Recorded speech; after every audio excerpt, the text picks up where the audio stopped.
Hello friends, welcome to one style cooking. நாம் இன்றைக்கி பார்க்க போகிற ரெசிபி என்னென்னு பார்த்தீங்கன்னா ரொம்பவே சூப்பரான பீர்க்கங்காய் குழம்பு தாங்க பார்க்க போகிறோம். வாங்க இப்படி ஈஸியாக டேஸ்டியாக செய்யலாங்கிறத பார்க்கலாம்.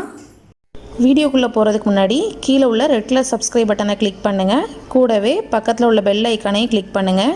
அப்போ தான் நான் போடுற வீடியோ எல்லாமே உடனுக்குடன் உங்களுக்கு தெரிய வரும். வாங்க இப்போ வீடியோக்குள்ளே போகலாம்.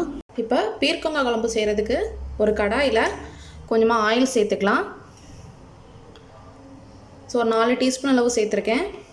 ஆயில் சூடானதும் கொஞ்சமாக கடுகு உளுந்தம்பருப்பு சேர்த்துடலாம். கடுகு பொரிஞ்சதும் கொஞ்சம் கருவேப்பிலை, கூடவே காரத்துக்கு நான் பச்சை மிளகா ஆட் பண்ண போகிறேன். ஸோ இந்த நீட் காய்கறிக்கு பச்சை மிளகா ரொம்ப நல்லாயிருக்கும். ஸோ 2-3 பச்சை மிளகா, இது கூடவே ஒரு பெரிய வெங்காயத்தை கட் பண்ணி சேர்த்துக்கலாம்.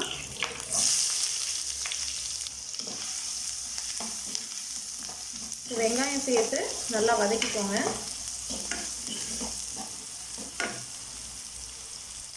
ஸோ வெங்காயம் வதங்கும் போதே நான் ஒரு 3 பல் பூண்டு இந்த மாதிரி கட் பண்ணி சேர்த்துருக்கேன். ஸோ இந்த பூண்டு ஸ்மெல் பார்த்திங்கன்னா இந்த பீர்க்கங்காய் குழம்புக்கு ரொம்ப நல்லாயிருக்கும். ஸோ பீர்க்கங்காய் பச்சடி செஞ்சு சாப்பிட்லாம். அதோட தோலை துவையல் செஞ்சு சாப்பிடுவாங்க. ஸோ இந்த மாதிரி குழம்பு வச்சு சாப்பிட்டு பாருங்கள், ரொம்ப நல்லாயிருக்கும். ஸோ இப்போ இந்த வெங்காயம் லைட்டாக வதங்கட்டும். ஸோ பாருங்கள், வெங்காயம் நல்லா வதங்கிடுச்சு. நம்ம தக்காளி சேர்த்துடலாம். ஸோ தக்காளி எந்த அளவுக்கு சேர்க்குறீங்களோ அந்தளவுக்கு நல்லாயிருக்கும்.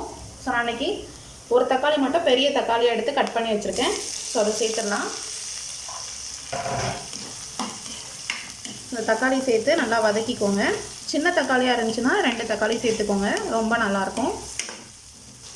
இப்போ தக்காளி சீக்கிரம் வதங்குறதுக்காக கொஞ்சமாக உப்பு சேர்த்துடலாம். குழம்புக்கு தேவையான அளவு ஒரு அரை டீஸ்பூன் போல் மஞ்சள் தூள் சேர்த்துருக்கேன். அப்புறம் காரத்துக்கு நம்ம பச்சை மிளகா ஆட் பண்ணியிருக்கோம். ஸோ அதனால் உங்களுக்கு தேவைப்பட்டுச்சுன்னா கொஞ்சமாக காரம் சேர்த்துக்கோங்க. மிளகாத்தூள் ஒரு அரை டீஸ்பூன் கிட்ட சேர்த்துருக்கேன், அந்தளவுக்கு போதும். நம்ம வீட்டில் குழம்பு பொடி அரைச்சி வச்சுருப்போம்ல, ஸோ அந்த குழம்பு பொடி ஒரு டீஸ்பூன் சேர்த்துக்கோங்க. நான் அந்த குழம்பு பொடியில் காரம் கம்மியாக தான் இருக்கும், அதனால தான் கொஞ்சமாக மிளகாத்தூள் சேர்த்துருக்கேன். ஸோ இதெல்லாம் சேர்த்து நல்லா மிக்ஸ் பண்ணிக்கோங்க.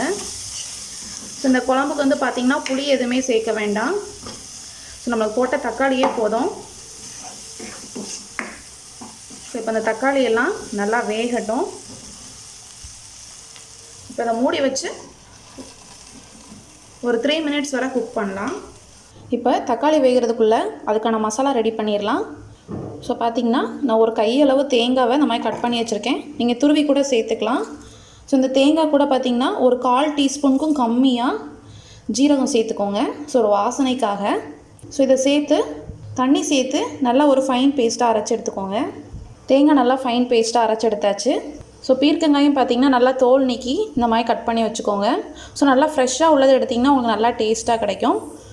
ஸோ இப்போ நம்ம தக்காளி வந்திருக்காங்கிறத பார்த்துடலாம். ஸோ 3 மினிட்ஸ் ஆகிடுச்சு, ஓப்பன் பண்ணி பார்த்துடலாம்.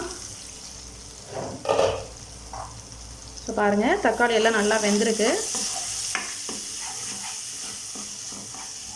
ஸோ தக்காளி கூடயே நம்ம அந்த மசாலா சேர்த்ததுனால அந்த மசாலாவும் சேர்ந்து குக் ஆகிருக்கு.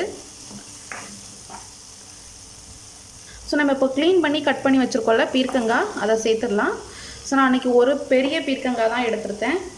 ஸோ உங்களுக்கு சின்னதாக இருந்துச்சுன்னா 2 அணை கூட சேர்த்துக்கோங்க. ஸோ இதை சேர்த்து நல்லா மிக்ஸ் பண்ணிக்கோங்க. ஸோ பீர்க்கங்காய் வேகும்போது நீங்கள் தண்ணி சேர்க்க வேண்டாம், உங்களுக்கு பார்த்திங்கன்னா அதிலருந்தே தண்ணி விடும். ஸோ இந்த மாதிரி நல்லா மிக்ஸ் பண்ணி இதை ஒரு 3 நிமிஷம் நல்லா மூடி போட்டு வேக வச்சிடலாம். ஸோ பீர்க்கங்காயில் உள்ள தண்ணி எல்லாம் வெளியே நல்லா குக் ஆகும் உங்களுக்கு. ஸோ 3 மினிட்ஸ் கழித்து பார்க்கலாம். ஸோ இப்போ 3 மினிட்ஸ் ஆகிடுச்சு, ஓப்பன் பண்ணி பார்க்கலாம். ஸோ பாருங்கள், நம்ம தண்ணி எதுவுமே சேர்க்கலை. ஸோ அந்த காயிலேருந்து வர தண்ணியே பார்த்திங்கன்னா நல்லா குக் ஆகி வெளியே வந்திருக்கு. ஸோ இந்த காயோட டெக்ஸ்சரும் பார்த்திங்கன்னா நல்லா கலர் சேஞ்ச் ஆகிருக்கும். ஸோ அப்போ காய் ஓரளவுக்கு நல்லா வெந்துடுச்சு. ஸோ இந்த ஸ்டேஜில் நம்ம தேங்காய் ஜீரகம் அரைச்சி வச்சுருக்கோம்ல, அந்த பேஸ்ட்டு சேர்த்துடலாம். கூடவே இந்த குழம்புக்கு தேவையான தண்ணியும் சேர்த்துடலாம். ஸோ இதை சேர்த்து நல்லா மிக்ஸ் பண்ணிக்கோங்க. ஸோ குழம்பு ரொம்ப தண்ணியாக இருக்கக்கூடாது, ஸோ கொஞ்சம் கெட்டியாக இருக்கணும். ஸோ ரொம்ப நல்லாயிருக்கும். அப்போ தக்காளி வதங்கும் போது உப்பு சேர்த்தோம். ஸோ அதனால் இப்போ குழம்புக்கு தேவையான உப்பு சேர்த்துடலாம். ஸோ இதை சேர்த்து நல்லா மிக்ஸ் பண்ணி இப்போ நம்ம மூடி வச்சு நல்லா கொதிக்க விடலாம். ஸோ இந்த ஜீரகத்தோட ரா ஃப்ளேவர் எல்லாம் இந்த மசாலா எல்லாம் சேர்ந்து நல்லா குக் ஆகும். ஸோ ஒரு 5 மினிட்ஸ் வரை நல்லா குக் பண்ணுங்கள். மீடியம் ஃப்ளேமில் வச்சு குக் பண்ணுங்கள். ஸோ இப்போ 5 மினிட்ஸ் ஆகிடுச்சு. நம்மளோட குழம்பு ரெடியாக இருக்கும். ஓப்பன் பண்ணி பார்த்துடலாம். ஸோ பாருங்கள், குழம்பு ரெடி ஆகிடுச்சு. இந்த ஆயிலெலாம் நல்லா பிரிஞ்சு வந்திருக்கு. ஸோ இப்போ நல்லா மிக்ஸ் பண்ணி விட்டு நம்ம அடுப்பை ஆஃப் பண்ணிடலாம். ஸோ பாருங்கள், இந்த கன்சிஸ்டன்சி பார்த்தாலே ரொம்ப நல்லாயிருக்கும். ஸோ நீங்கள் சாதத்தோட, இட்லி தோசையோட எல்லாத்தோடையும் சாப்பிட்லாம். ரொம்ப சூப்பராக இருக்கும். ஸோ நம்மளோட சூப்பரான பீர்க்கங்காய் குழம்பு ரெடி ஆகிடுச்சு. நீங்களும் உங்கள் வீட்டில் இந்த ரெசிபி ட்ரை பண்ணி பாருங்கள். இந்த ரெசிபி பிடிச்சிருந்துச்சுன்னா நம்ம சேனலை லைக் பண்ணுங்கள், கமெண்ட் பண்ணுங்கள், ஷேர் பண்ணுங்கள். மறக்காமல் சப்ஸ்கிரைப் பண்ணுங்கள். தேங்க்யூ.